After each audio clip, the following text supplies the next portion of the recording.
យប់នេះខូចចិត្តតើមានមិត្តណាទុំនេះកុំដកបានទេអារម្មណ៍ខ្ញុំដូចជាសែតខូចចិត្តនេះមិនធំដុំគ្រាន់ជាអារម្មណ៍ឈឺមួយផ្លែតត្រូវការមិត្តភក្តិចូលចែករំលែកកង្វល់រឿងរ៉ាវខកចិត្តពិតមិនមែនលើកទី1ជួបច្រើនដងហើយបាំងចំតែស្នេហ៍ខ្លែងខ្លាយជំងឺស្នេហានេះខ្លាយជាប្រព័ន្ធការពាររាងកាយសូមហើយនៅក្នុងជីវិតនេះ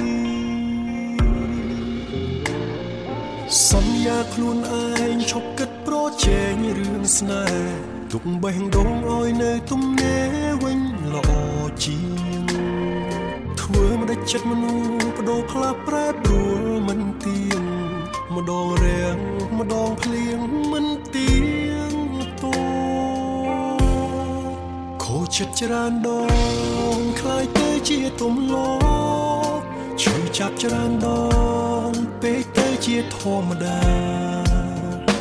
មិនមែនមានតែយើងម្នាក់ដែលជួបវិបត្តិស្នេហាអារម្មណ៍ឯកាបងរៀនឲ្យបេះដូងរឹងមាំវាអត់យើងបា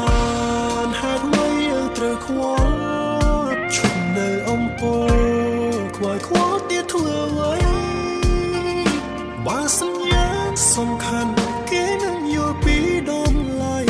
ម្លេះគ្មានថ្ងៃគេតែចូលយើងឡើយ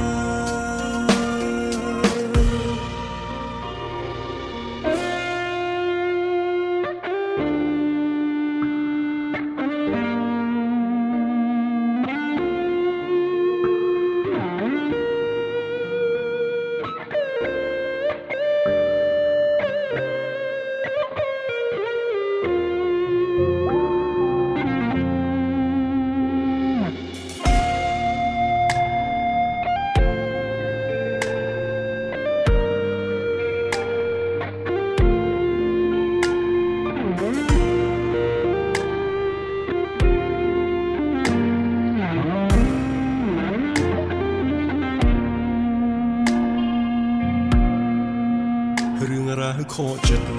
ពិតមិនមែនលើកទី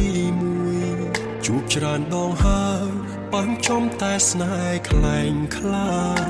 ជំងឺស្នេហានេះខ្លាយជាប្រព័ន្ធការពាររាងកាយសូមហើយនៅក្នុងជីវិតនេះសន្យាខ្លួនឯងឈប់គិតប្រជែងរឿងស្នេហ៍ទុកបេះដូងឲ្យនៅទំនេរវិញល្អជាងធ្វើមិនដាច់ចិត្តមនុស្សបដូរផ្លាស់ប្រែប្រួលមិនទៀងម្ដងរាំងម្ដងភ្លៀងមិនទៀងតួ